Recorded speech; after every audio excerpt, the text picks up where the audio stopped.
Welcome to The Megyn Kelly Show, your home for open, honest, and provocative conversations.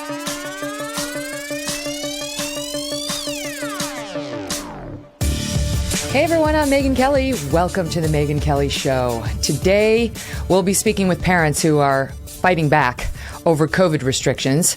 Now that mask mandates are being lifted, you see, mask enthusiasts across the country are filing lawsuits under the Americans with Disabilities Act to keep the mandates in place. Will they ever give it up? And will this tactic work? Because it's happening in several states. Later, we go to ground zero in the fight, which is in Pennsylvania, with an attorney, a school board member, and a parent involved in all of this. But first, we are joined for an exclusive interview with the now former president of Levi's Jeans. Jennifer Sey was a self-described left of center Elizabeth Warren supporter, and no one at her company cared about her political advocacy then. That all changed, however, with the pandemic and lockdowns that had her kids, like so many others, and her community falling behind. Well, she has now resigned her position. She was in line to become the next CEO. She has now resigned as president of Levi's after blowback internally and externally so that she can speak freely about her feelings and about what happened to her at Levi's. And she joins me now. Jen, welcome. Thank you so much for being here. Thanks for having me, Megyn. I'm a big fan of your show. Oh, thank you.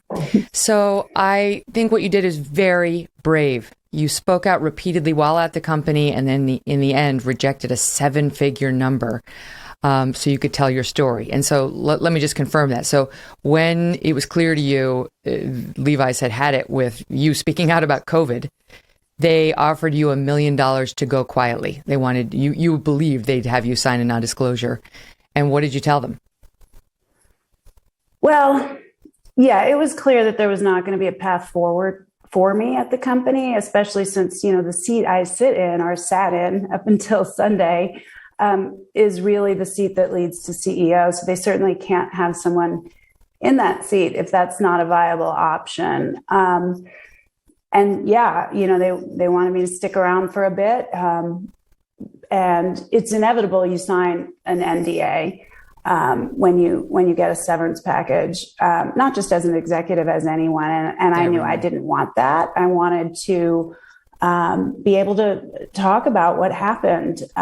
It was important to me because the issue, I've been speaking out in defense of kids, and I know we'll talk about that. But I think the other issue at stake is really about free speech and the stifling of dissent. And I can't talk about that in as powerful a way if I can't tell my story. Yes. Oh my gosh. This is how they muzzle you. I mean, I wouldn't know anything about that, Jen. I would have no idea what it's like to have a company muzzle you in order to give you, well, it could be severance or it could just be salary to which you're contractually entitled. Maybe sometimes the company signs an actual deal saying you are owed this money and then they won't give it to you unless you sign one of these agreements. I'm just saying out of the ether, that can happen.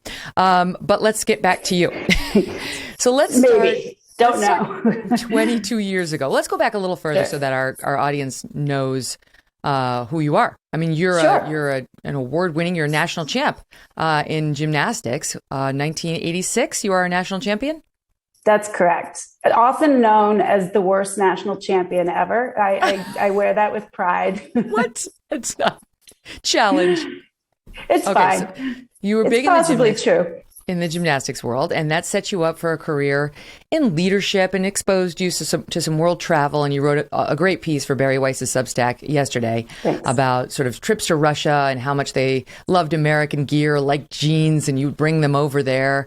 And it just sort of gave you a taste, this is back in the 80s when we're still in the Cold War, for people's, maybe not leaders, but people's respect for America and their desire to live freely the way we at least used to over here. Yes, I was very lucky. In 1986, as you mentioned, I was the national champion in gymnastics. It was somewhat unexpected. And this is in the years when, in the throes of, all the conflict around the Olympics, and there were boycotts. There were boycotts a boycott in 1980. The U.S. boycotted the Olympics. In 84, when it was in LA, the Russians boycotted. And so Ted Turner started this thing called the Goodwill Games, and the intention was really to take the politics out of sports, which I think is, interesting, a bit impossible, I would say these days, but certainly interesting. It always seemed very sad to me that these athletes that had trained their whole lives, could miss out on this dream that they'd trained so hard for because of politics outside of their control. So I won the nationals in '86, and I traveled to Moscow for the Goodwill Games with a bunch of my teammates. And I was told, bring 501s. There's a symbol of all that is right and good with our country, about freedom and inclusion and, democracy. And I really, the Russians were the best in the world at the time. And so to be able to trade with them for leotards and pins and, sweatsuits, 501s were the ticket. So I filled my suitcase with very tiny 501s and was able to trade, which was pretty awesome. Mm-hmm. And I know what you mean. I think we're about the same age. And you used to go to other countries as an American and be super proud to be an American, and sort of understood, we did and others did, that we were the home of the free, that this was the most exciting, amazing place on earth to live because anything was possible. The American dream was possible here. You could come from nothing and make everything. And that we had these principles that we held so dear over here, which were shockingly unusual in most parts of the world, about free speech and due process and our independence, fierce independence and small government and all of it, right? So I get that. And I'm sure that was baked into you as it was most of us Gen Xers. Yeah, I think we are about the same age. There was this notion of rugged individualism, be who you are, live authentically, speak your mind. I certainly grew up with that instilled in me from my parents. And I grew up with a lot of advantages, certainly. I worked really hard in the gym, punishingly hard, too hard, I would argue. No child should actually do what I had to do. But, I definitely believed in, being able to speak out. Now, I will say the environment in gymnastics is one of instilled obedience. Obedience was the highest virtue. You just kept your mouth shut when abuse was all around you. And in fact, you didn't even think of it as abuse. It was just the way things operated. And you knew that you felt really bad. You were really hungry. You were humiliated because you were weighed in twice a day and your weight was announced on a loudspeaker if you gained a quarter pound. But, oh my gosh. I was known as the stoic. I didn't ever say anything. I trained on a broken ankle for 2 years. There were known sexual abusers on staff. In fact, the national team coach at the time has now been banned from the sport for raping an athlete. But you were not to talk about these things because you were to protect the reputations of USA Gymnastics as well as the coaches, the high profile coaches. So you just shut your mouth and you kept training, and you didn't really understand that all your friends and teammates were suffering as well. It seemed like, well, I can't say anything because look, they're all handling it. But when I came out of the sport, I was really, really suffering. And this is all to say, I understood those values, that you talk about, those American values of individualism, but I was certainly trained not to exercise them. And it's been a long road to kind of overcome that obedience that was so deeply instilled in us as child athletes. You were also, though, at the same time learning how to overcome massive obstacles and challenges, not just your competitors, but as you point out, your injuries. There was a story about you, was it right before the national competition, but with two black eyes and broken bones, you took a fall on a beam. Yeah. Can you just tell that story? Because not everybody's got this thing that would make them get back up and keep fighting. I realize you have a good point about should I have, right? Physically, was it safe? That's fair. But the mental toughness there is pretty extraordinary. Yeah, my dad is always sort of astonished by it to this day. He always talks about sort of from the time I was like 3 or 4 and first learned to ride a bike, I was just fierce and wouldn't give up.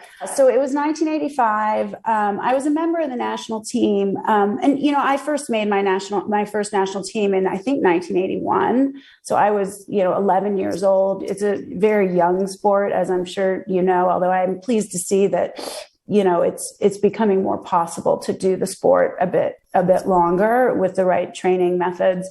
And And by 1984, I was sort of, I was a senior. So that's the teams that travel and go to world championships and things like that.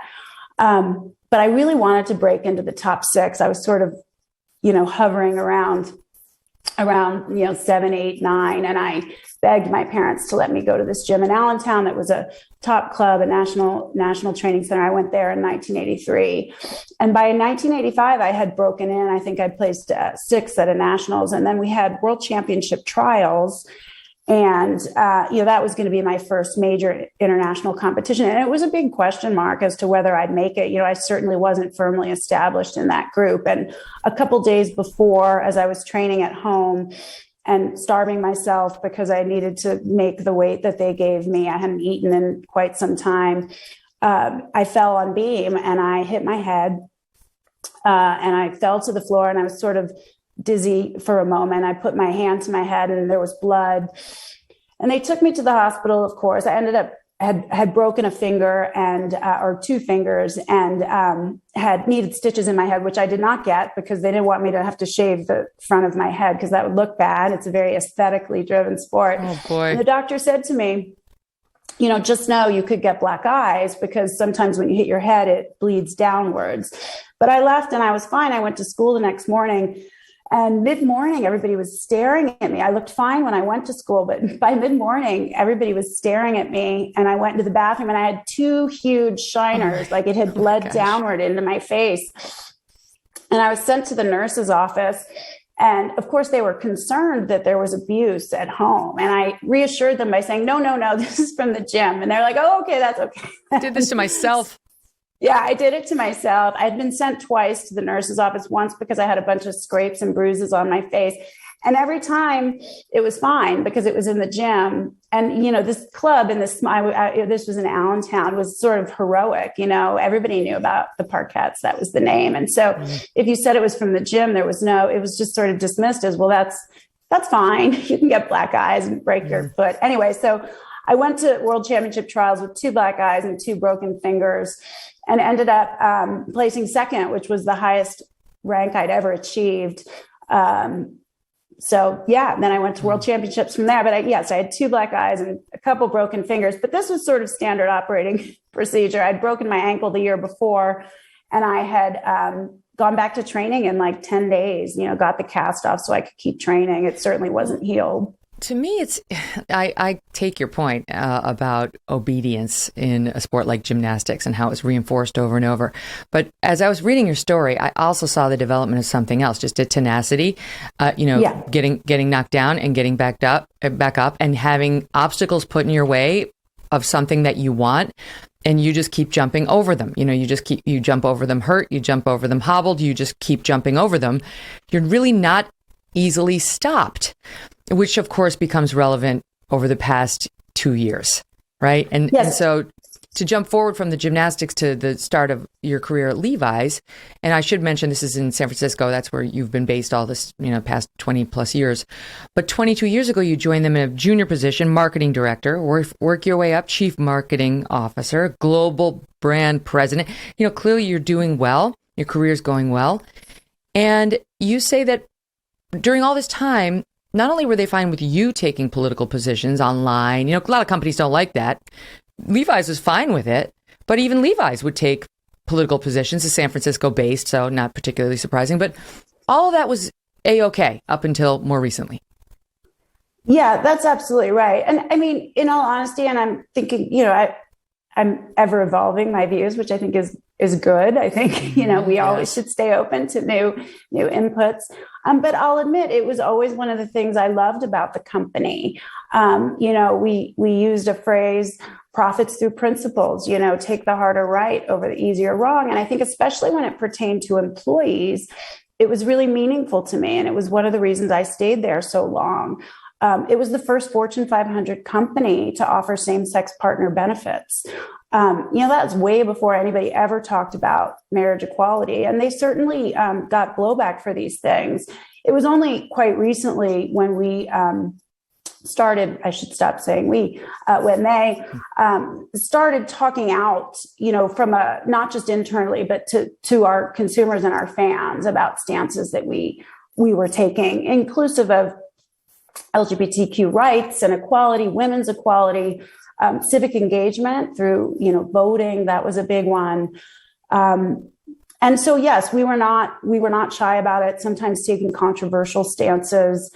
And so that's what's all the more troubling about this, because it can't be said that, well, we just don't take stances. We don't speak publicly. We do.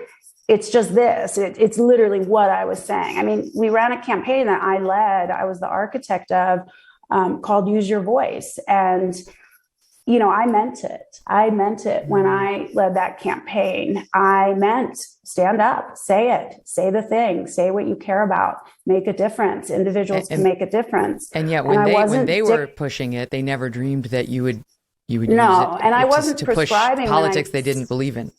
That's right. And I wasn't prescribing the content of Use Your Voice. I was asserting the value of simply using one's voice. And, it just became very clear in the last 2 years that, oh no, don't say that. Mm-hmm. Not that content.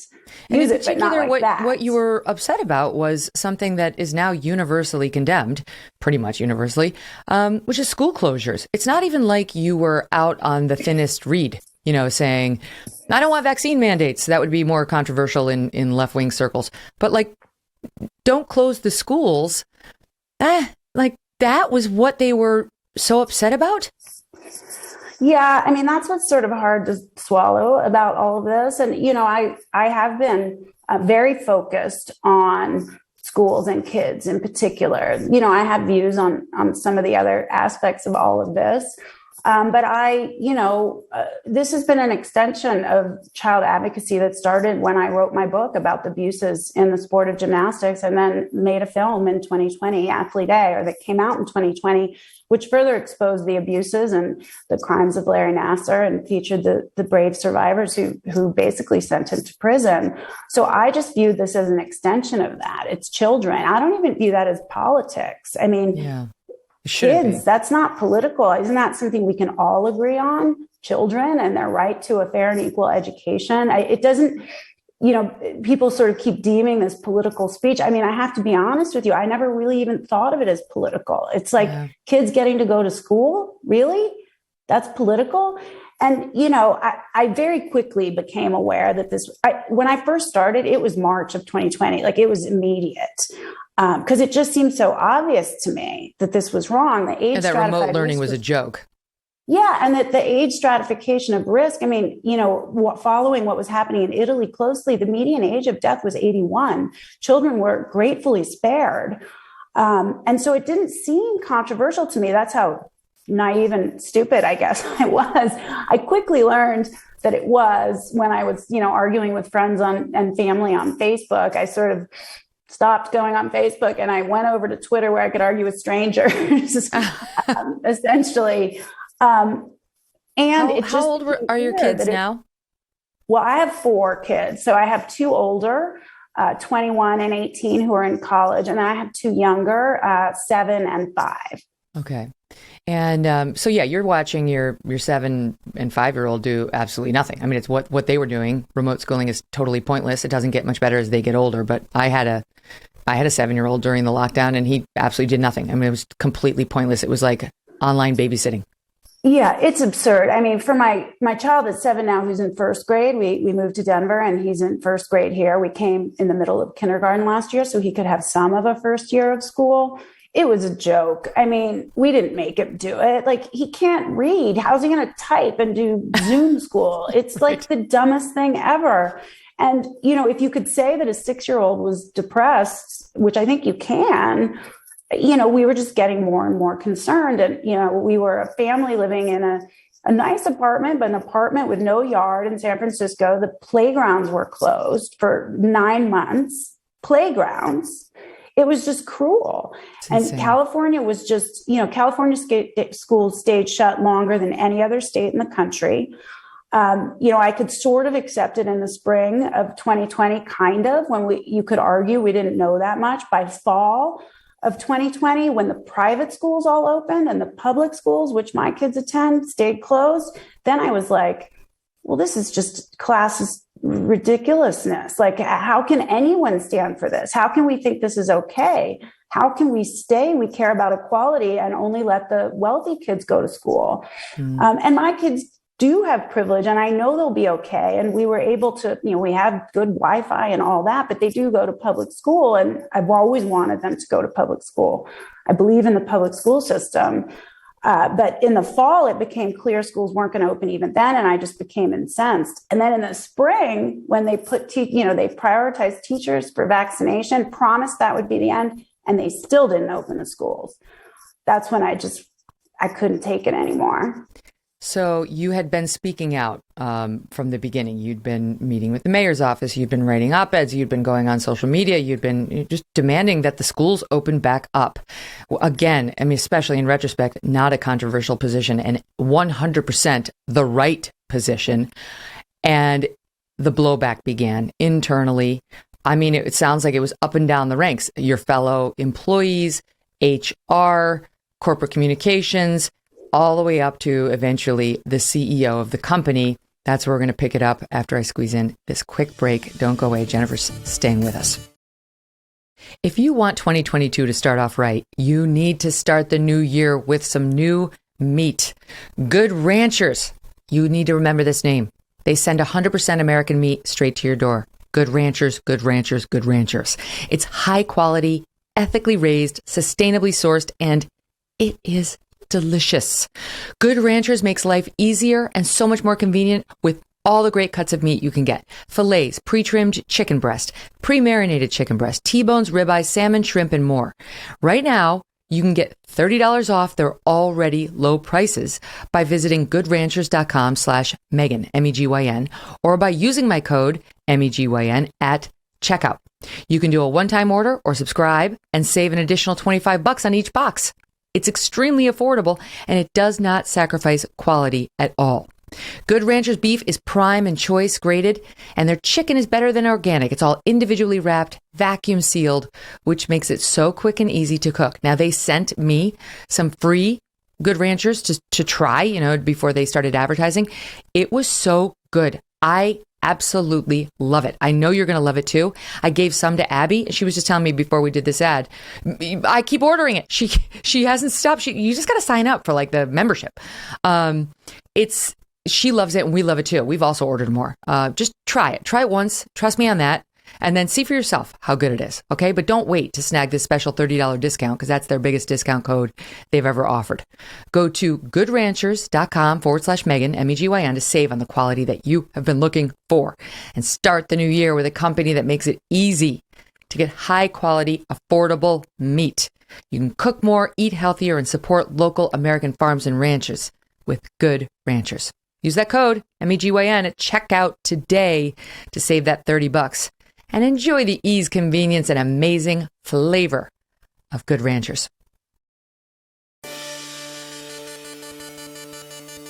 So, Jen, how did you first experience the blowback? Well, it sort of started kind of slowly. Like I said, I had been outspoken about kids in schools since literally March 2020, so the very beginning.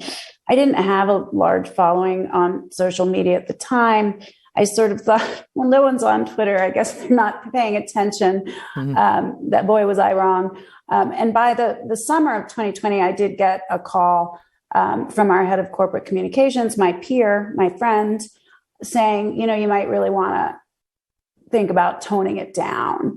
And I explained, as I've explained to you, that this really was an extension of my advocacy for children, and public school children in particular were really suffering. And I felt really strongly about it. So are you telling me I have to stop? Well, no, of course we can't do that. And I said, okay, then I'm not going to, but I'll be careful. But then the calls kept coming, throughout the summer. And then by the fall, there were some really interesting articles starting to be published. There was the Alec McGillis piece in ProPublica. And I thought, well, the dam is going to break on this. People are going to acknowledge and recognize that the school closures are wrong and that, there's harm being done. And I thought I wrote a formal proposal to many of my peers at the company saying, why don't we take a stand? We've been so outspoken on equality. This is affecting. Just to be clear, are we talking fall of 2021? No, there's been so many. 2020. That's how long we've been dealing with this. Fall of I know 2020. we've been in this a while, but it was the fall of 2020, I think in October. And I wrote a formal proposal to say, we've been so outspoken on all these issues. We use our influence. Why don't we do it here? This is fundamentally an issue of equality because it's disadvantaged children primarily that are in, disproportionately in the public schools. Plus it's affecting parents, that work for us. They can't work, right? The mothers are doing childcare. And I cited some data and some of the pieces that, were being written, like I said, by Alec McGillis, who's written so beautifully on the subject. And, while they empathized, the response simply was, we don't weigh in on hyper-local issues. And the real, kind of kick in the pants was, and our execs kids go to private, so this doesn't really look good for us. And I said, mine go to public. I'm an exec. I can be the voice. I can be the face. But it was just a no. And they did, I was introduced to folks in the mayor's office and like I said, by peers at the company. And so, it wasn't contentious really. That I'd written this proposal and that it was rejected, but it really set off alarm bells for me, at least the rationale. But meanwhile, can I just say, the fact that there are executives who have kids in private, that only, I think, makes them look better to be advocating for the kids who are in it's like they could just go on with their merry lives and forget about the public school kids. Wouldn't it be nicer if those who have the means to put their kids in private school actually used whatever forums they have, and they're probably significant, to go back and rescue the other kids? Well, exactly. Yes. And one of my closest friends that has been in this with me in San Francisco, her kids don't go to public school. Her name is Laura Fagan. Her kids don't go to public, and that she cares anyway. Are we only supposed to care about things that affect us?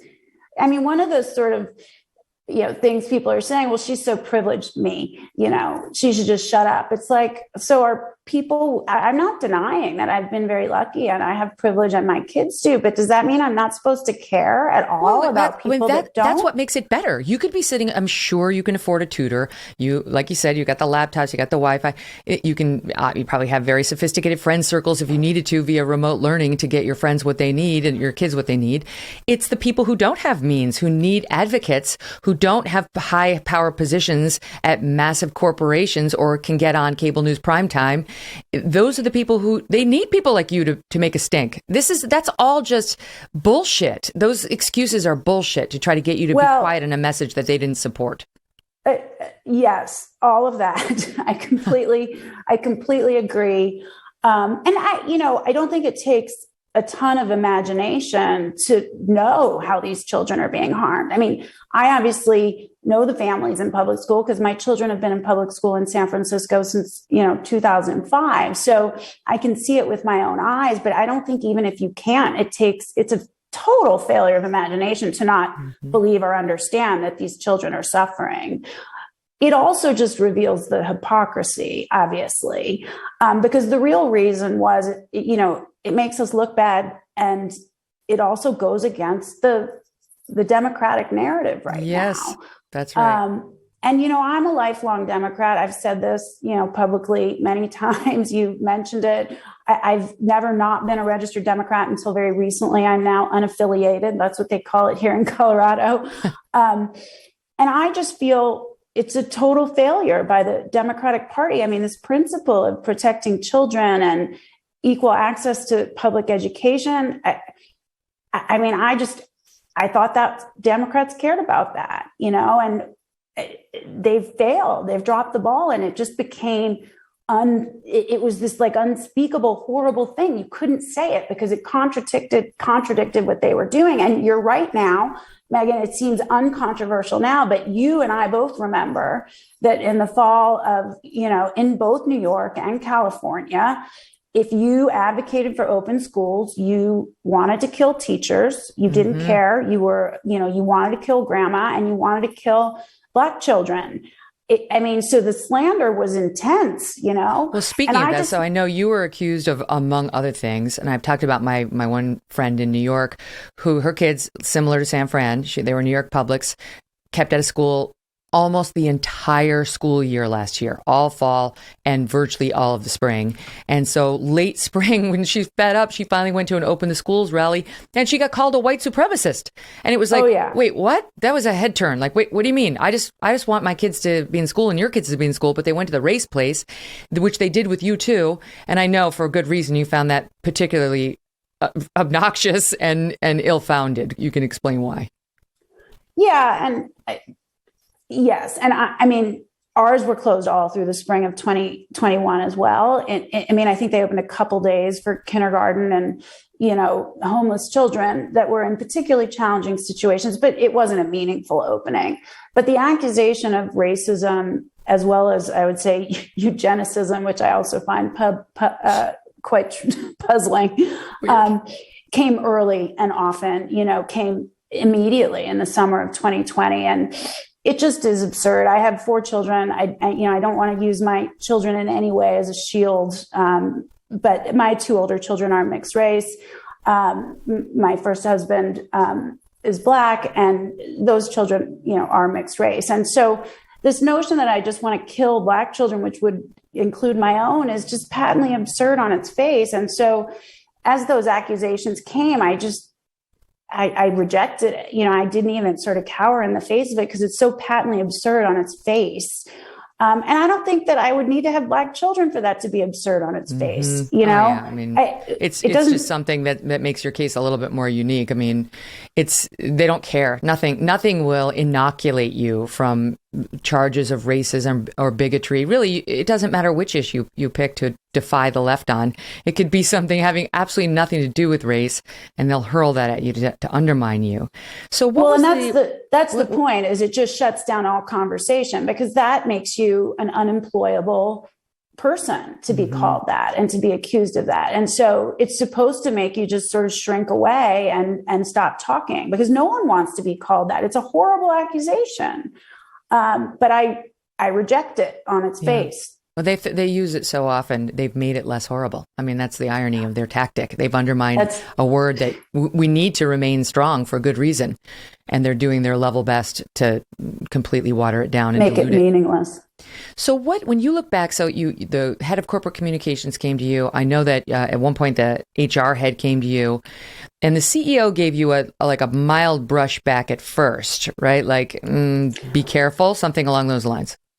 Yeah. And I mean, a few had talked to me before him, all my peers, head of legal as well, just reminding me, when you talk on behalf of the company. And I said, but I don't. I'm not. I'm a person. I'm a public school mom. And eventually he did talk to me.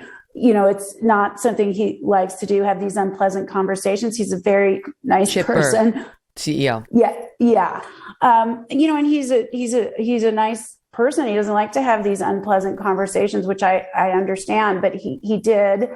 And again, it was sort of the same kind of reminder, you're speaking on behalf of the company. I was very careful not to have, my title or the company in any of my bios. So it was clear, even if you could easily find that I was the president of Levi's, it was clear that I was not speaking on behalf of Levi's. And at the end of the day, I'm a mom of 4 first. And if it comes to, well, you do speak on behalf of the company when you talk just because of who you are, I pick my kids. And you have to abandon your children. We're more important.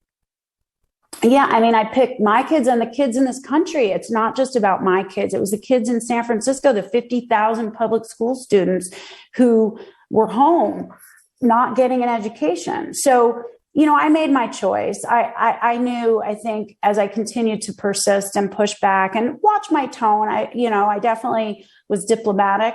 I think. Yeah. You were not a bomb thrower. I went back, I looked at your tweets and your Laura Ingraham appearance. I mean, I'll give folks an example. This is from a tweet thread that I think was July of 2021. And you wrote something like, look, my children, the children, need to participate in sports and hug friends and even teachers. They're not required to think of themselves as filthy vectors of disease. This is when you moved them to Colorado. And they participate now in public life. They go to the playground en masse. They're relatively carefree, the way 4 and 6-year-olds should be. Adults protect them, their childhood, not the other way around. In San Francisco, another year of school is threatened. Third school year, unbelievable. Poor kids suffer the most. Inequality deepens. Children are stigmatized. This is not out there stuff. And then this line jumped out at me, given everything that's happened. You're talking about how, we otherize one another and we don't accept difference. And you say any deviation from the orthodoxy, the mainstream narrative, is demonized. You are canceled. And that is eventually what would effectively happen to you months later. And for nothing other than trying to get the schools open for your kids and others. Yeah, I mean, you could argue when I wrote that, I saw the writing on the wall, I guess. After speaking with the CEO, and it is worth noting, Megyn, that amidst all of this, I got promoted. I mean, I got promoted in October of 2020 to brand president. Before that, I was the chief marketing officer. So there were certainly no issues with my performance. Right. I was rewarded with one of the top 3 jobs in the company. And as you mentioned earlier, the conversation around CEO became very real at that point, but it was sort of conditional. You need to watch what you say. You can't talk about this anymore. You shouldn't talk about this anymore. And I think I couldn't do it. I don't know I don't even know how to describe it. It's like, I can't. The kids are hurting. I just can't. It didn't matter what the cost to me was. And it became clear that there was a high likelihood I would lose my job. I certainly for a year have been very nervous about getting fired. It's such a weird position to go from, I'm either going to be CEO or I'm fired. I'm going to figure out which. And what have I done again? I've stood up for children going to school, something that was mandated and required by the law up until recently. It's so important. The law has recognized we must make it happen in normal circumstances. Yeah, I mean, and what happened, I think, that really just escalated things for the leadership in the company is I did get, a somewhat larger following, and I definitely got some trolls on social media, as one does. With the same sort of stuff, racist, eugenicists. I got some anti-trans. I'm not totally sure where that came from. Just throw another one in there in the mix. And they started tagging my employer and saying boycott Levi's. Now, it didn't affect our business. Shit happens on social media all the time. I'm sure you know this. You swat it away. It doesn't matter. And these were largely people that were, very small followings. It wasn't, picking up steam in any way. But outside of social media, some of the gymnastics fans who liked me for a hot second after Athlete A came out started a petition on Reddit to fire me. And I think they were calling the ethics hotline. And then employees were following me on social media and they were upset by it. So they started emailing my boss. And so there was a lot of noise, and it can feel bigger, I think, than it is, right? Because when I look back at it all now, I think ignore the social media. It really never got started into anything meaningful. Say to the company, you may not agree with her, and that's okay. We all have a right to speak up. We use our voice. That's what we advocate for. And it's done. And I will, I do want to note, at first that happened. Chip did stand up for me in a town hall. There was a ton of blowback from the Laura Ingraham appearance, which I knew would happen, although I stand by everything I said there. And he did defend me. There was a town hall, and there was a lot of criticism and anonymous comments about my racism and anti-science views. And he said, she's standing up for kids in public school and she has a right to say it. And that was sort of the end of any public support. That was definitely the end. From there, the noise just got greater. And I know he was getting emails, and I know there were calls to the ethics hotline, and it all just, I was too much trouble. I was more trouble than I was worth. What did he say when he said to you something like, you the only thing standing between you and your eventual taking over as CEO is you, like this behavior. Yeah. I mean, because keep in mind, I say this was all sort of escalating in the summer of 21. The conversation I had with him about CEO and that being a possible path for me, that happened in the fall of 21. So, there was still, I got a lot of kudos for my performance. And as a leader, I'm a passionate manager and leader, and I care about people, and I want people to be able to do the work of their lives that they feel really proud of for a company that they feel proud of. And I work really hard at that. And he recognized that. He recognized that 100%. It sounds like he recognized it, but was basically saying it's conditional. Your next step is conditional on you stopping this. That's right. And meanwhile, you write about how your colleagues were out there, a year earlier, constantly defeat Trump. We got to get that nightmare out of there. Like, all that advocacy went by with no problem. But you fighting for the children, that's a job coster. Yeah, that was fine. And who knows? I'm sure people are digging through all my social media right now to find some terribly unacceptable thing I've said. I did talk about politics, and that was always fine. As you mentioned, I was a Warren supporter in the Democratic primary, which I would do that differently, but that's fine. We all make mistakes. That was all fine, and I posted about the Ahmaud Arbery murder and how horrifying and sad it was. That one really hit me hard. That was all fine. So once again, you're a lawyer. This is viewpoint discrimination. It's, the argument was we can't talk about these things that are political or controversial, but we can. It was literally the viewpoint. And I think for me, this is so much more than Levi's. I mean, my career there is over. It's a career I'm very proud of. But this is what's happening in the culture more broadly, as you know, and the company is just sort of caught up in the whirlwind of it. But it's this idea of stifling dissent and, any view outside of whatever the orthodoxy is, whatever the mainstream narrative, or I should say, whatever the quote unquote progressive narrative is, that's unacceptable. And it's so crazy, though. It's like, doesn't Levi, back to the Michael Jordan's Republicans buy sneakers too. Republicans wear Levi's too. Like, what are they doing? A lot. Right. Disproportionately. Why wouldn't they say the country is very divided on this issue, and we get it? Okay, so we've got one person taking one side, the rest of our employees are on the other side. That makes us a little bit more balanced than some of these other San Francisco-based corporations. That shows our wearers in Middle America, we're not just some far left company with uniform views on dicey issues. Yeah, and that's a huge part of our fan base, as you can imagine. Levi's is a heritage brand. It's we've got a lot of more traditional fans, probably disproportionately so for a fashion brand, essentially. Yeah. And we have a global consumer base as well. So let's think about that, because as you know, and I know, schools in Europe were prioritizing, we're open the whole time. Yep. So certainly these things are not controversial in European countries, where not only were the schools open, but the kids weren't masked.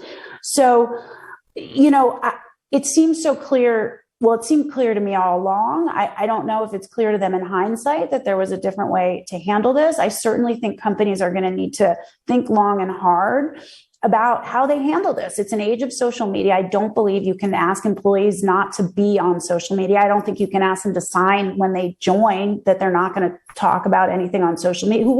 Who would join a company like that? It's too much a part of our lives. Mm. And so how are they going to handle, you have to deal with this issue. But what's crazy is it's not like you said something, like you got caught up in a controversy, like you said something dumb or you sent out an ill-advised tweet. It was basically just, this position is unacceptable. And ultimately you've got to go. And I want to talk to you about that conversation in 1 minute. I'm squeezing a break and we'll come back with Jen's decision to leave the company and the pressure she got from that boss to do it. You are listening to The Megyn Kelly Show, live on SiriusXM Triumph Channel 111, where we appear every weekday at noon East. The full video show is available as well.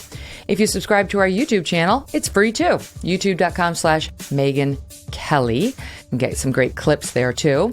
And if you prefer an audio podcast, go ahead and subscribe and download, please, on Apple, Spotify, Pandora, Stitcher, or wherever you get your podcasts. There you will find our full archives with more than 260 shows. If you own a home, you better get familiar with home title theft. A lot of people say, what is that? That can't happen to me. Guess again. Here's what I mean. This is a copy of a deed to a home of someone who works here. We changed his name just to protect his privacy. But the notary stamp on this thing, fake. The signature, forged. The deed to our homes is the only document that proves we own them. This signed document says this guy, John Smith, sold his home to this scammer. The only problem is he didn't. He didn't sell his home at all. The deeds to all of our homes are online right now, and this could happen to anyone who is unprotected. A criminal can find your deed, they can forge your signature, and refile as the new owner of your home. Then he'll take out loans using your home's equity and leaving you in debt. You won't even know it happened until collection notices start showing up on bank loans you never took out. The FBI calls home title fraud one of the fastest growing crimes, which is why you need HomeTitleLock.com. That's how you protect yourself. HomeTitleLock.com, America's leader in home title protection. Homeowners insurance does not cover home title theft, and neither do common identity theft programs. HomeTitleLock.com does. It's your peace of mind that the deed to your home is protected.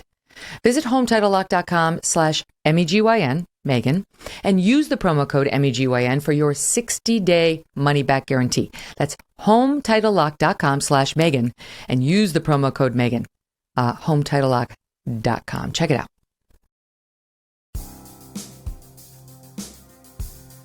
Jen, what did the head of the Diversity, Equity, and Inclusion group say to you?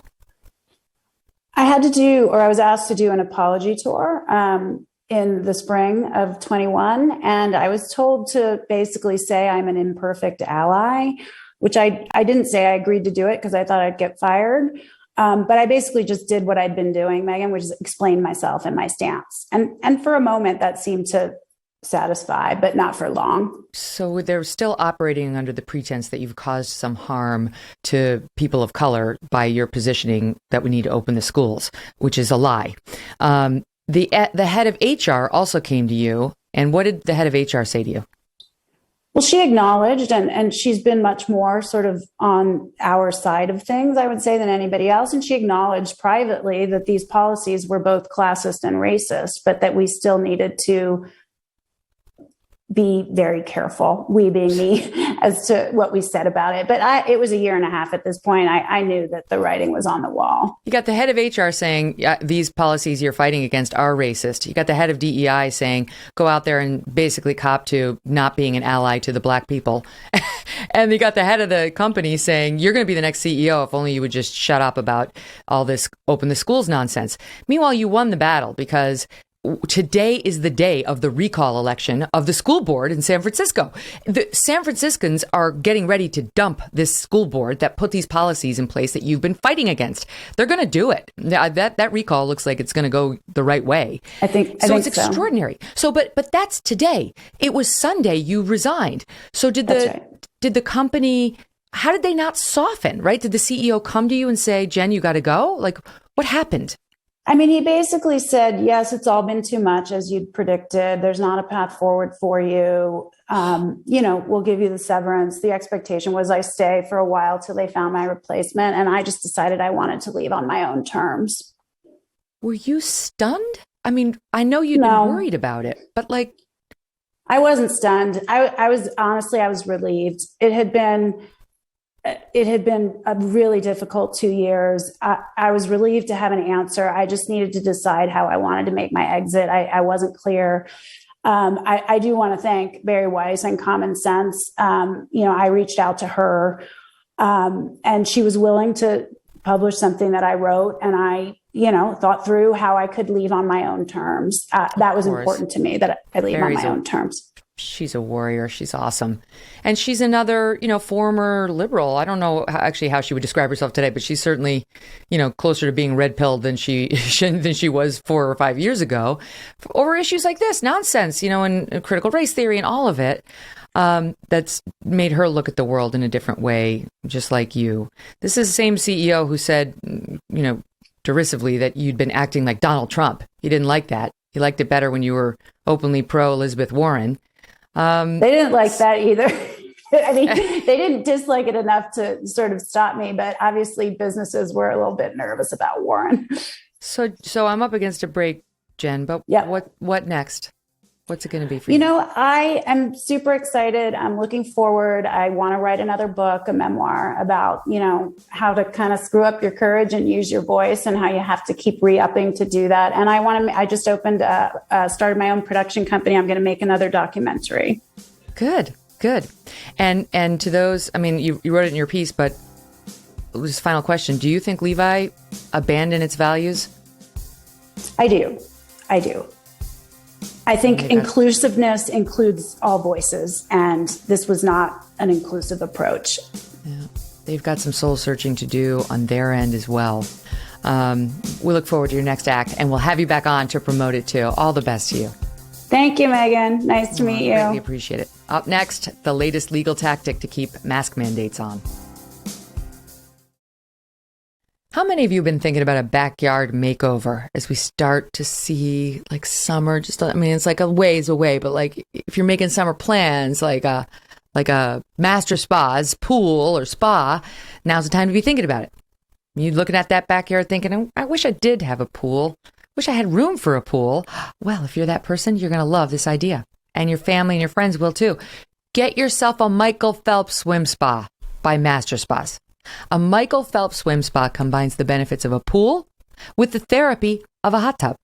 It comes in a variety of sizes to complement almost any yard, even if it's a small backyard.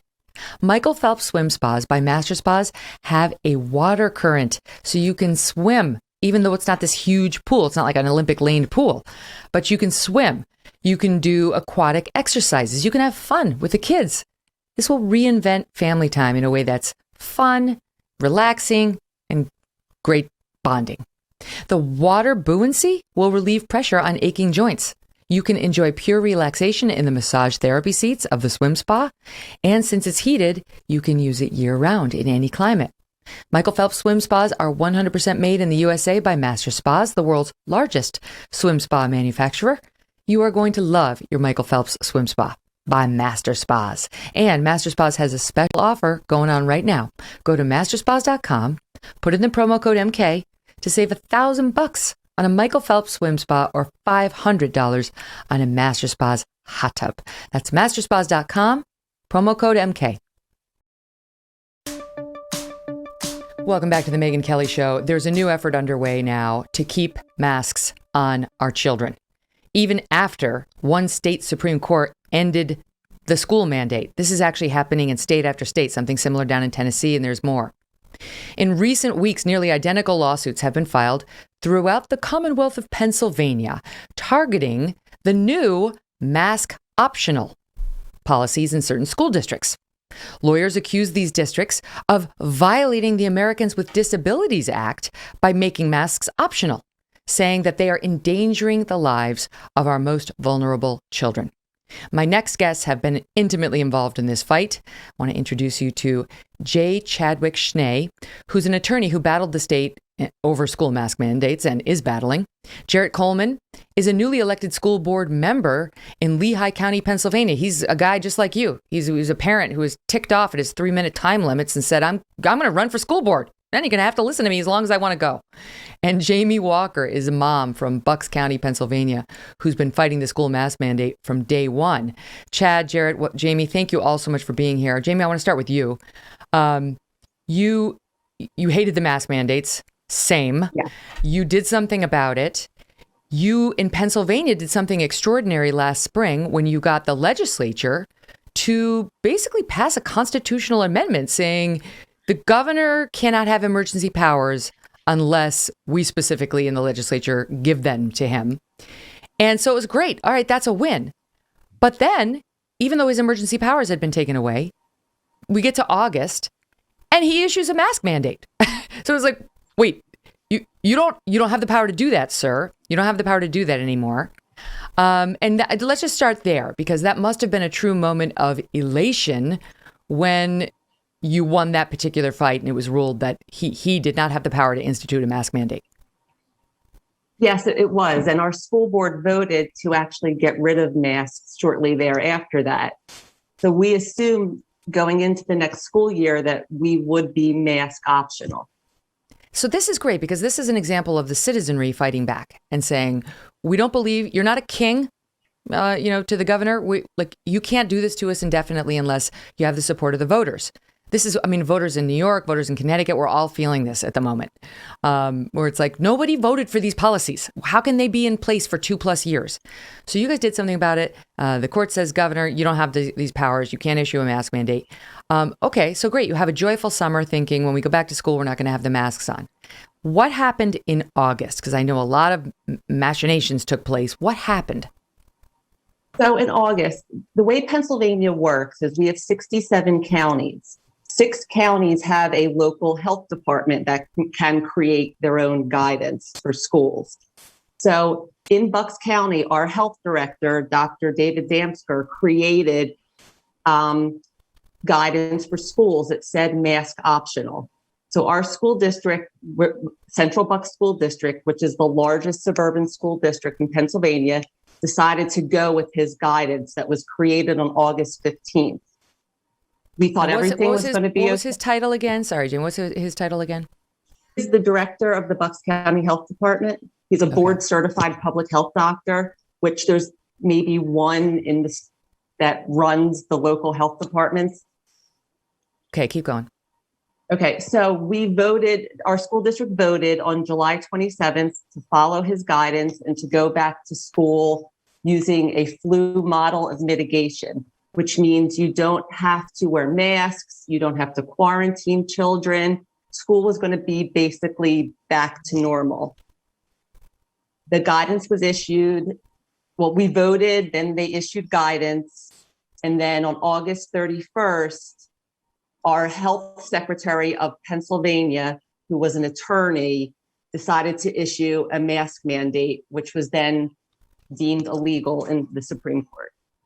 Unbelievable. So the health secretary, who I understand is basically a shill for the governor, like this person, unlike the guy you just mentioned, is not a doctor. She basically just does what the governor wants her to do. Well, she was put in place shortly after our last health director got moved to the White House. She's an attorney. She doesn't have any medical experience. But after the mask mandate was found to be illegal, she actually resigned. Okay, great. Bye. Don't let the door hit you.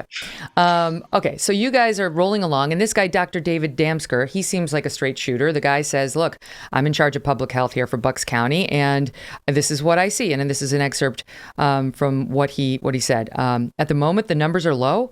Serious illness in children is rare, and therefore we're recommending a mask optional policy and targeted and temporary mitigation. Totally reasonable. He's not saying no masks forever and you can't have masks and we don't care how high the transmission rate is, which, by the way, would be fine with me because masks do nothing. But anyway, even to the left, this guy's position should be reasonable.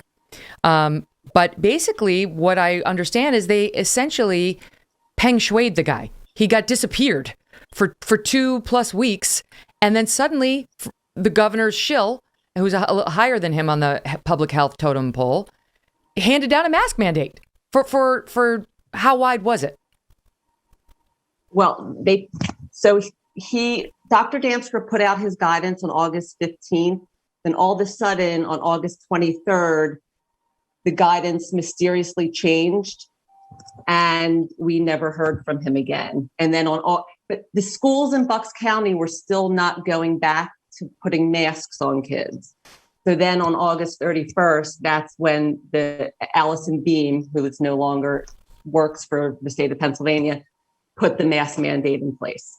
Okay. And no one has heard from our health director since then. Well, do we think he's been, I was only joking about the Peng Shui thing, but like he's okay, right? How far did they go?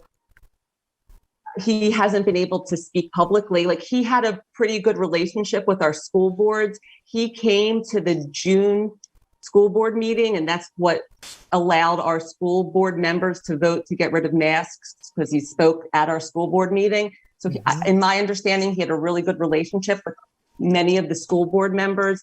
Then all of a sudden, no one could have any contact with him again. And then we've put in a lot of right to know requests to find out what actually took place. And you can see our county commissioners and the COO of the county directing all the health advice. So they basically took over the health department, in my opinion. And you can see there's internal correspondence that you guys have gotten in this lawsuit that we're going to talk about in a minute, where it makes clear that these superintendents are, we're in an untenable position. The parents are split 50-50, pro-mask, anti-mask, but we know what's right. We know we have to be pro-mask. We want a mandate. If only the governor would give us a mandate. And lo and behold, they did get a mandate. Even though the public had already said, no mandates. We passed a whole constitutional amendment so that you couldn't do this to us. So they did it anyway. I cannot imagine your frustration when they did it anyway. Yes, it was very frustrating because last year, I put my children in this private school that followed the original guidance our health director put out in the summer of 2020, and it allowed for children to not wear masks. So my children didn't have to wear masks in private school. And the private school it was totally fine. Nothing happened. So after I wanted to put my kids back into the public schools, because I moved here for the public schools, and everything was supposed to be okay. And then they voted then the mask mandate came back and school already started in Bucks County. We were already in school for a week. And then they put the mask mandate back in. That's one of the frustrating things about this, is that the ones who are so obsessed with the masking refuse to look at the jurisdictions that haven't required masking for honest feedback about whether the masking is doing any good whatsoever, which brings me, again, we're going to get to the lawsuits in a second. But that brings me to you, Jarrett. So you're a dad in a different district. And how old are your kids? I have well, thanks again for having us on. I really appreciate the opportunity to share our story, which is something that's resonating, with everyone. It's not just unique to us. Everyone's fighting this. I have a 3.5-year-old son and a 1.5-year-old daughter who will be going to this school district if they can get their act together. But if they continue to act the way they're doing, I'll be sending my kids other places, and I'll be, recommending that others do the same. So you start showing up at the school board meetings as a tax-paying citizen who's got 2 young kids headed for this district. And what was your frustration when you saw the way these things were being run? Yeah, my frustration was immediately, and before I say anything, I'm supposed to make it very clear to you and to your listeners that everything I say today is only a reflection of my own beliefs and not that of Parkland School District. They're very, well, let's just say that.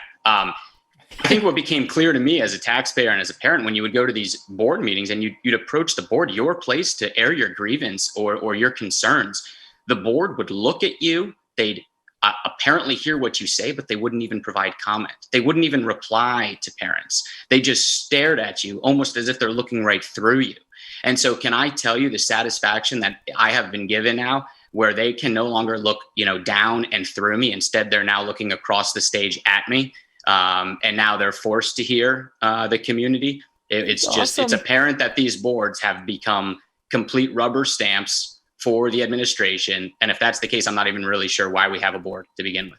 So how many members are on the board? So you decided to run for school board, you got on the school board. So yay, you're newly elected. How long have you been elected and going to the board meetings for? So I was elected in the past fall here in the November election.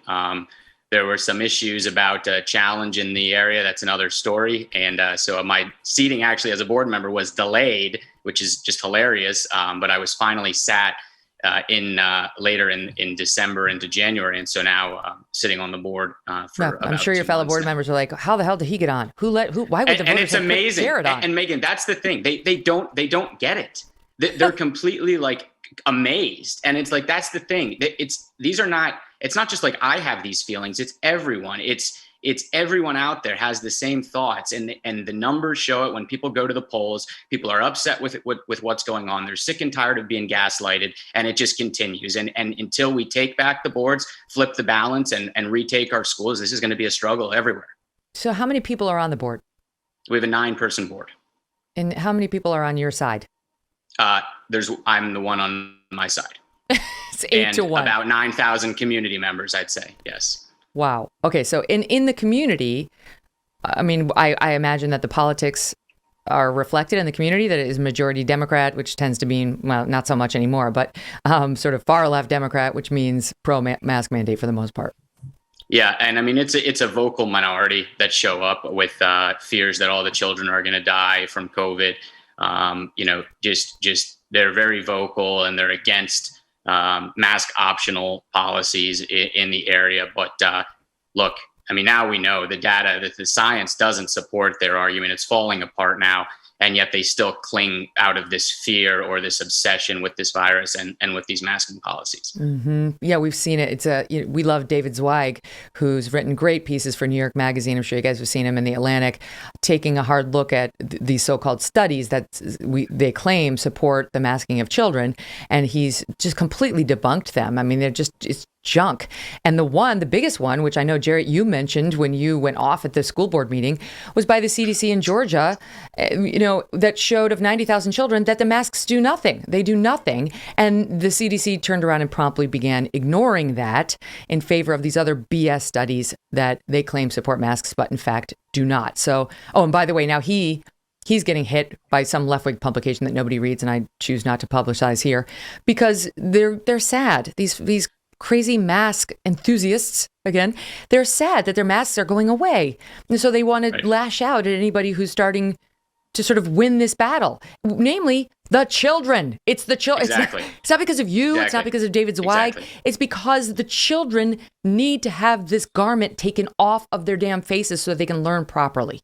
Right. And I think you bring up a great point. Look, I'm an airline pilot by trade. I'm often put into situations where I may not know the right answer, and I start determining the right answer by making my team bigger and relying on experts. And as we started I had doctors in the area sending me these studies showing the lack of statistical probability that was significant that these cloth masks actually do something. And when presented with this data, just a continual stonewall again. Look, if we're not making the children wear hospital grade respirators, we're not making them wear N95 masks. We're talking about cloth masks that are not fitted. The N95 masks are not, there's no one from OSHA sitting there fitting these on the children's faces. If the data supported masking, we wouldn't be having this discussion, but we have to follow the science. It is time that we follow the science, and it's about time we move on from this. Okay, so you're sort of fighting it on the political front. Like, I'm going to get on that school board. I'm going to try to change policy. And Jamie's a mom who's trying to fight it from the parent level, trying to convince school boards and everybody around her to unmask the children and do what she has to do to move the kids, do whatever you have to do to save the kids. And Chad, you're a lawyer who's been, sort of the legal muscle trying to help out too. All these things are important in the fight. But before we get to the ADA lawsuits, which, you're on the opposite side of these, but before we get to that, so we're at the point in the story where we've sort of tried to defang the governor and his ability to just, through emergency powers, by edict, impose masks. Okay, successful. Then you get the local, health commissioner, at least in Jamie's district, to say, we don't need the masks. The case numbers are low, in August. Masks optional. Okay. And he gets overruled by the state, basically the governor's shill, who says, no, we're doing a mandate. Notwithstanding the fact that we have no emergency powers, we're doing a mandate. So now we're one step forward, two steps back. And then a lawsuit was filed. And Chad, why don't you tell us what the court, was it the Pennsylvania Supreme Court that ultimately ruled on this? It was, Megan. And just to take a step back for a second, over the summer, every school district was making its own independent decisions about, what they wanted to do with respect to masking. And they heard, as you might imagine, loud and clear from parents on both sides of the issues. Thomas Jefferson once said that the government closest to the people serves the people best. And you had independent political subdivisions making decisions about what to do with masking. And the governor came in and said, I don't like those decisions they made. So we're going to issue an edict that required masking in all public and private schools within Pennsylvania. So we brought an action with a number of folks to challenge the governor's authority to issue this mask mandate because we believed it was outside the statutory authority put forth in Pennsylvania law and regulations. We argued the case in front of the Commonwealth Court, which is a statewide court here in Pennsylvania, won the case, and then it was appealed to the Supreme Court, and the Supreme Court agreed with our position as well. So that's the highest court in Pennsylvania. And so currently the law of the land is that the Secretary of Health and the governor do not have the ability to issue a mask mandate outside of a disaster declaration. Yes, because of that constitutional amendment. Correct. Yes. Okay. I mean, it seems very clear that that's the law. And it's funny because I know in your lawsuit, you guys have given us some of the papers. You've seen some of the back and forth with the sort of lower public health officials like, well, we've got to fight. Oh, well, look, there's this one solicitor in this one jurisdiction who's saying the governor doesn't have these powers, and he's going to come after us. He's going to say if the governor issues a mask mandate, it's never going to be upheld, that it's unlawful. How can we get rid of that guy? No. He was right. That guy was right. There's no power anymore for the governor to do this or his emissaries. And the mask mandate is no longer constitutional in the Commonwealth of Pennsylvania because the Supreme Court has said it was unlawfully issued. That's the state of the law right now. So, never to be silenced, those who love the masks are now choosing a different tactic. And my years practicing law tell me it is indeed a tactic. Perhaps there's a child or two or a few who are genuinely immunocompromised who have concerned parents. But it's too coordinated right now, Chad, for me to believe that these 1,000+ students they're claiming are immunocompromised, and lawsuit after lawsuit and jurisdiction after jurisdiction are popping up claiming unless the mask mandate is in place where everyone is forced to wear one, these kids are in danger of dying. And therefore, under the Americans with Disabilities Act, the districts have no choice but to reimpose mask mandates and keep them in place indefinitely. Is that where we are? Right. I think you're right. And just on the prior litigation, really quickly, one of my greatest badges of honor was that the Philadelphia Inquirer ran a story that said, called my lawsuit, my challenge to the governor's authority, innovative, but ultimately probably not likely to succeed. I'm glad we proved them wrong. But with respect to the current state of the law, you're right. You have parents out there now. They're proceeding anonymously, so we don't even know who they are, and they're suing individual school districts, arguing that my immunocompromised child cannot receive or attend school in person unless everyone is required to wear a mask. That is the reasonable accommodation that they're seeking. And that's just to make that clear. So the Americans with Disabilities Act requires schools and or employers, but it requires them to make a, quote, reasonable accommodation for somebody's disability. So that's why we have handicap ramps, for example. You can't have a school where the kids cannot get in. Now, does it require that every single facility in the entire school be handicap accessible? Not necessarily. It has to be something that the law would deem reasonable, that the reasonable person would say, yeah, that makes sense. And so they're trying to use that to say what's reasonable here. The only thing they say that's reasonable is a mandate that every single person in the building be masked. That's absolutely right. And that really is kind of at the heart of where these cases are right now. So, for example, in Upper St. Clair, in Allegheny County near Pittsburgh, they made the argument that, hey, we've installed HEPA filtration systems. We have the plexiglass, we have the hand sanitizing, we have all the other mitigation measures out there except for masking. And the federal district court out there said, we have virtual school, and the federal district court out there said, well, we agree. This is not, you don't have to require universal masking as a reasonable accommodation. But by contrast, you have the North Allegheny School District that said, well, your reasonable accommodation is you can just be remote learning. And the district court there, again, both in the Western District of Pennsylvania, said that that you needed to require universal masking as a reasonable accommodation. That's crazy. I mean, the thought that every child in the school has to be masked in order to accommodate anonymous plaintiffs who claim their children will be severely injured or die if that's not the outcome. And this jumped out at me out of one of the complaints. All the complaints are identical. It's clearly orchestrated. But one of them alleges, when parents permit their children to opt out of mask wearing, medically fragile children with disabilities, and indeed all children, are subjected to serious illness or even death as a result of COVID-19 being spread through unmasked breathing, coughing, and sneezing. There's so much wrong with that allegation. But the first thing that jumped out at me, Chad, was, are we really going to pretend that these 2-cent cloth masks that the kids don't wear properly, that are as thin as paper, are all that's standing between these 1,000+ children in Pennsylvania and death? And if that's true, what kind of irresponsible parent would have sent that immunocompromised child to school ever one day prior to today? Yeah, and I would agree too. And the other thing to look at is the plaintiffs. While they're anonymous, they do list their medical conditions. One of the plaintiffs in the North Allegheny case, their disability is ADHD. That doesn't really seem to have anything to do with masking or why my fellow peers or classmates should have to wear a mask.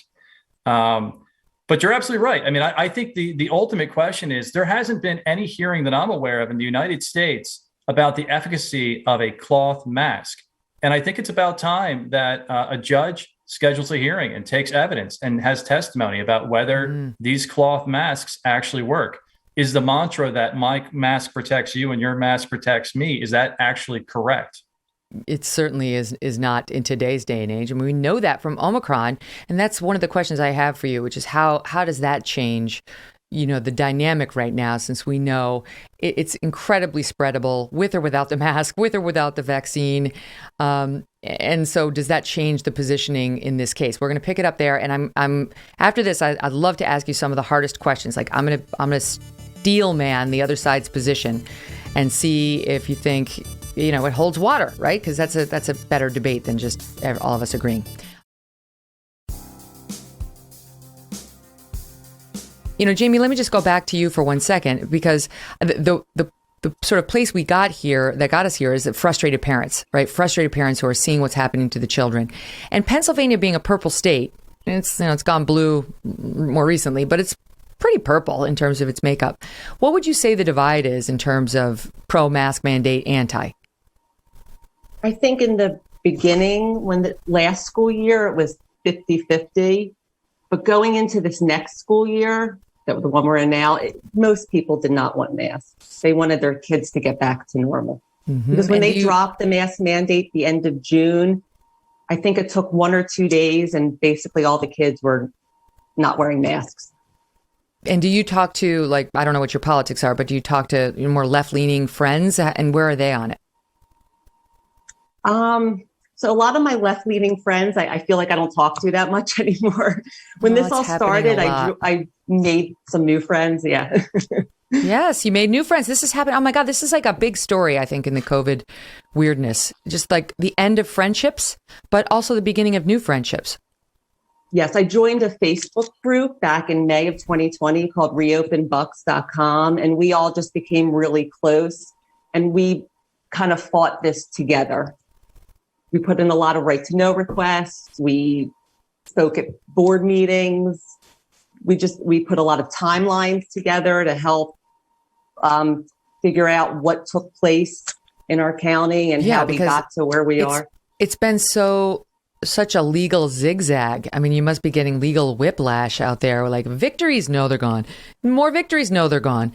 And it's not just Pennsylvania. As I said, I've got a lot of viewers and listeners who've been writing into me about something similar happening in Tennessee, where they're just at their wits' end down there. Similar situations, people now using the ADA, Americans with Disabilities Act, to try to undo court orders and other measures supported by the citizenry to take the masks off. So they're trying to snatch away the victory after it's already clearly been handed down.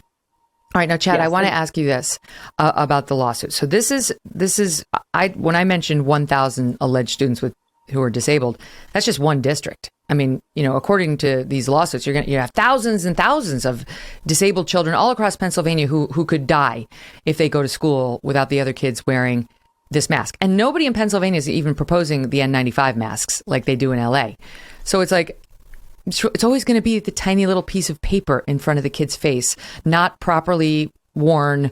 Like, again, if you're a parent who actually thinks your child might die if the other kids aren't perfectly masked, you really shouldn't be sending your child to school. That actually is crazy to do. If my kid actually might face death if another kid didn't have a good mask on, he would not be going to public school. It'd be sad, but it wouldn't be happening. Okay. So here's what they argue in part, Chad. They say every step necessary should be followed to prevent the spread of COVID, which requires universal masking. They're saying it is a necessary step and that in order to prevent the spread, it requires universal masking and that anything less would not be reasonable, right? So how do you come out attacking that? Well, I think the reason why the CDC guidance is called guidance is because it's not an order. It's not a mandate. It's not a statute. It's not a regulation. It is not binding on any school district or any other entity for that matter.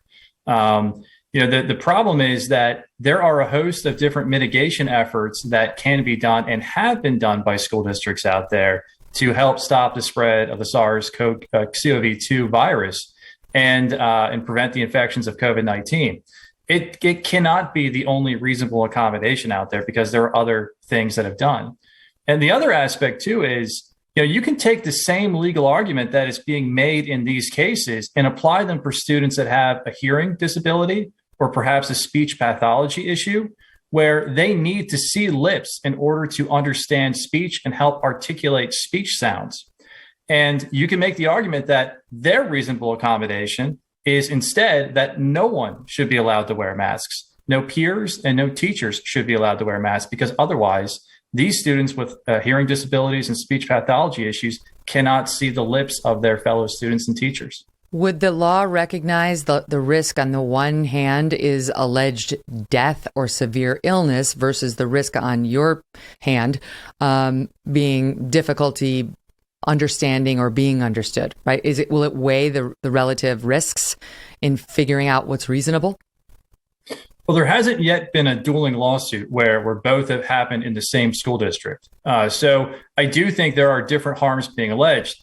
I will note that actually with Jamie and the Central Bucks School District, there was a federal lawsuit that was filed along the same lines that we're seeing here today. And the judge, after about 3 months of litigation, said, you know what? All the harms that are being alleged here by the plaintiffs, none of it has happened in the 3 months this litigation has gone on. And I think that's very much what's going to happen with these as well. Mm-hmm. Okay, so they not only do they have the CDC on their side, but they have the American Academy of Pediatrics, which all along has been advocating the most severe COVID restrictions, and here as well continues to say the children should remain masked. To me, it's stomach turning. I have to be honest. I just feel like they've totally abandoned their duty to children to look at health, the true health of children. They're like the teachers union, like a group of people, professionals who their main goal ought to be the well-being of children. And yet everything you hear from the American Academies of Pediatrics could have come out of Joe Biden's mouth. It seems politically bent. Okay, sorry, that was my own take. I'm trying to steel man, not straw man. But you do have the American Academy of Pediatrics against you. So how persuasive do you think the judge is likely to find that? Well, the American Academy of Pediatrics is really just involved as an amicus in a lot of these cases to weigh that position. That really goes to the efficacy of masking versus whether it is a reasonable accommodation or not. So, perhaps the judge, I'm sure some judges would be more influenced than others. And we'll have to see how that goes. But I think the important thing is that, you have the availability of these N95s and other things that a student who truly is immunocompromised can wear an N95 to help protect themselves. They can choose to do remote online learning if they're significantly scared about the possibility of obtaining COVID-19. Okay, but this is an interesting tactic by them, and it's actually a good one. They use our side's argument against us, saying you've made the argument that remote learning is awful. for the past 2 years. And finally, we now agree. Now we agree with you. Remote learning does nothing and it's not equal. And so that is not a reasonable accommodation for these children. Not only that, but their argument goes a step further and says that if you require students with disabilities to work remotely for their schooling, that is a form of segregation. And so therefore, you are segregating disabled students, which really denies them the ability to have learning in the least restrictive environment out there. But I think what really the essential component of these cases is that they're really questioning the denial of a free and appropriate public education under the Individuals with Disabilities in Education Act, not under the ADA and the Rehabilitation Act, as they're arguing. Why that's important is because there are exhaustion requirements for the IDEA. So you have to exhaust your administrative remedies first before you can run into court to try to get a temporary restraining order or preliminary injunction. And they've kind of artfully worded and crafted these complaints in order to avoid that exhaustion requirement. What would that require? What would they have to do? They have to interact with the school. They have to set forth what the disabilities are. They have to seek a reasonable accommodation. There has to be an interactive process, just like there kind of is under the ADA with respect to an employee-employer situation. All right. Well, let me ask you now, like Jarrett, if they do have to interact with the school, right? And then somebody comes to you and says, I don't know, you can take the ADHD pretty easily and say, no, no, we don't recognize that as a comorbidity of COVID. But let's say, you got a kid who's got really bad asthma and actually does face a serious increased risk from COVID. What do you do about that? Like, what do you think as a school board member now you would do with that kid? I think, and I've said this before, I think that to these concerned parents, like, and I've said this before, I urge you to remind you that the CDC has strict guidance outlining, what you should do at your home to protect these individuals. You need to do everything that the CDC requires then. If you're at a higher risk for severe illness from COVID, this was from their website, that you should get a COVID vaccine. You should limit contact with others and people as much as possible. In fact, they're even telling you, so what you're limiting by the CDC basically say you maybe should consider remote learning.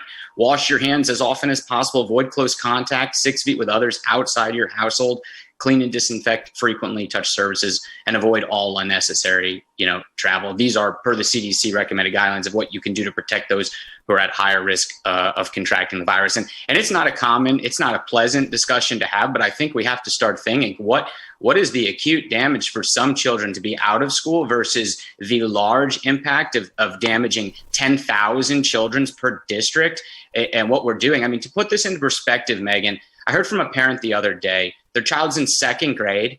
To their whole career in school over these past 2 years, they don't know what the faces of their classmates look like. That's me. So that's my second grader too. You don't have a heart, and we need to wake up about that. I mean, I tell you, you have to do everything the CDC requires, and exactly as you said, Megyn, if you really trust that cloth mask to protect your child, that I don't know. I think you have some reevaluation to do, but that's just my opinion. Yeah, no, I agree with that. I mean, yeah, go ahead. And I would just say there's something a bit insidious here too that not many people want to speak about, but all of these committees and agencies that are making these decisions, they don't operate in the sunshine largely as required, that I would think, by the Sunshine Law or the Sunshine Act in Pennsylvania. For example, in certain districts, we have a health and safety committee made up of doctors and teachers and principals, and they hold meetings where the result of these meetings is official recommendations and advice on official agency business that the board then votes on. But even as a board director, I can't find out what they spoke about and who these individuals were, which doctors they were.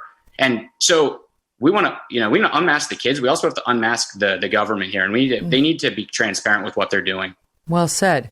So, Chad, one of the things that's annoying about them filing the lawsuits as John and Jane Does and child Does is it's very difficult to find out exactly what we're dealing with here, because one of the things I question when they're saying everyone has to be masked or my child could die is, are these children in a hermetically sealed compartment when they're not at school?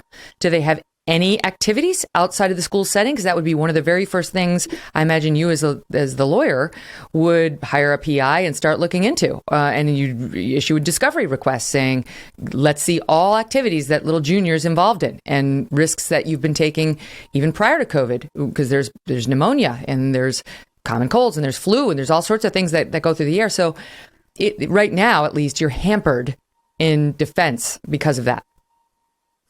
Right. In North Allegheny, for example, there's a population of about 50,000 people there. And this lawsuit's brought by 3 people, which is kind of breathtaking. And, I think you're right. There's really no proximate cause here, not to throw too much legal out there. But how do you make the connection that someone could contract it at school instead of the grocery store, the mall, the movie theater? Those in Pennsylvania, all of those facilities are open and you do not have to wear a mask in any of them. You certainly can choose to, but you don't have to. Right. So you're going to keep the kid. Does your kid ever go with you, Mom, when you go to the grocery store? Do you let him go, out to a public park? Do you let him, what do you let him do? Because you cannot make the entire society wear masks forever because of your child's vulnerability. I was just talking to my friend. She's a doctor. She was telling me her child has a very bad dairy allergy. He could actually die if he has dairy. Does she go into our school and say you can't serve any dairy? She doesn't. She's educated her child. She's educated the child's teachers and the faculty that they understand, what needs to be done to keep this child safe. You got to make sure if a snack comes into the classroom that it doesn't have dairy. You got to remind the other parents, if you send something in, just know that there's one kid who can't have it. Fine. I think reasonable parents in a community are willing to do that for another family. I don't have to send in the snack with dairy, or I'm happy to send one that doesn't have the dairy, right? Normal parents in a community together will do that for one another. But Chad, the thing that the administrators are going to come back with is we don't have peanuts in a lot of schools right now. And that is not because we have thousands of kids with peanut allergies. It's because we have a few. And it's so potentially lethal to them that we've decided to live a different way. And, your opponents are going to say, this is that case. Right. Well, I do like to say that, one of the greatest victims of COVID-19 has been common sense. That argument about the peanut allergy really kind of assumes that everyone is a transmitter and has COVID-19 and it's just walking around infecting everyone. In the peanut allergy case, you have people that have peanut allergies and there is a reasonable accommodation provided for them. But here, you can't just assume that everyone has COVID-19 and is a carrier. It didn't work during that would be a problem during the AIDS epidemic, for example. We can't just assume everyone has a disease and treat them accordingly. Mm-hmm. And the one-way masking, we're hearing more and more about that, Jamie. Why isn't there more emphasis on the effectiveness of N95 masks versus cloth masks for those who are immunocompromised? Yeah, that's what I think the immunocompromised children should do, is wear the N95 masks if the CDC is saying those are the masks that work. I don't know why there's no studies on this or why they're not suggesting this. Because the thing is, Jarrett, I'll put this one to you. If we accept the premise that everyone must be masked in order to protect these unnamed, unidentified children, it could go on forever. How long is that? It could be all the way through 12th grade. Why? Who's to say? We don't know how prevalent COVID's going to be. The next variant. Now, one of the goals was hopefully to get it down to the point where it would more resemble the common cold than a killer virus. And Omicron for the young certainly did that. But if you take it to its extreme, if you just look at case numbers, we don't know. Case numbers could go back up. They could stay back up. Maybe it's very mild, but not for certain children. Why not? Straight through, all the way through, masks forever. Right. And if you really wanted to, and if you really wanted to be impartial and just look at the data, it's a fluid situation. When the science tells us to go mask optional, we go mask optional. If there was a huge uptake in cases and it was spreading everywhere, and when you talk about the peanut allergy with Chad, and we start to talk about the mortality rate, we have the data on the mortality rate for children with COVID. We know this. So why aren't we actually looking at that data? If we don't put an end to it now, it will never end. What we should be doing is saying COVID right now has calmed down. We don't know what the future holds. That's fine. We need to show that we can, independently and objectively look at data, make a change to our masking. And if we're in another situation at a different time and the data change, maybe we move back into masking, but maybe we use masks that are actually effective. And just something that I think is interesting. I'm often, really attacked on this at the school board by people in the community that say it's your obsession with choice over responsibility. And to them, I say, you have the right words. They're just in the wrong order. For us, we have the responsibility to ensure choice for our children over your obsession with this virus.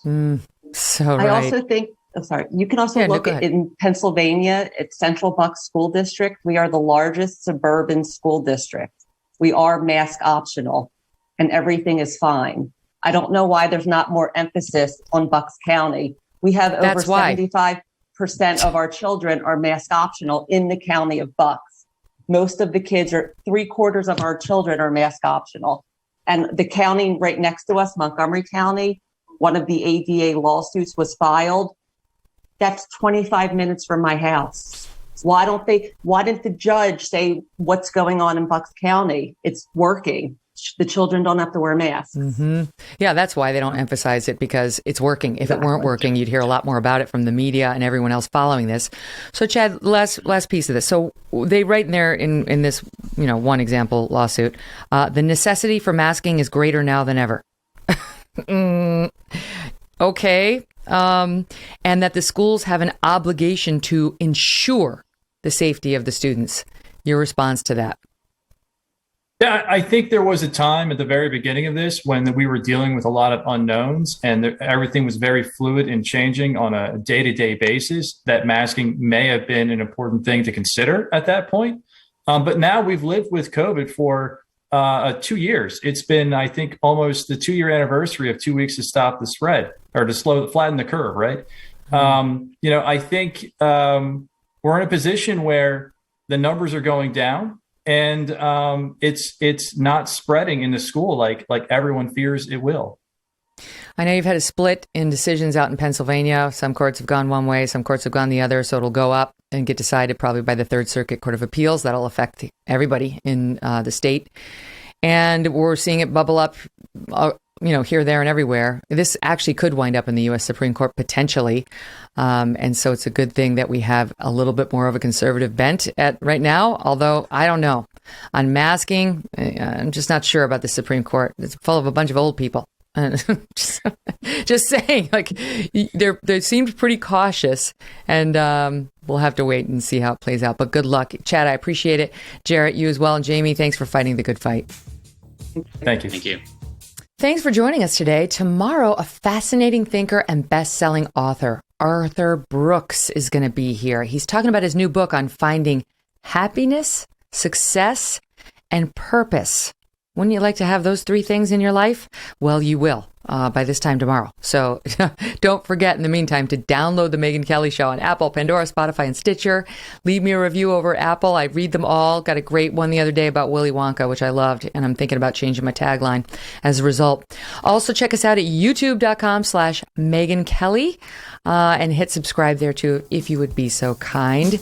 Really enjoy spending this time with you guys, and I appreciate you listening and downloading and being there for us. We'll see you tomorrow.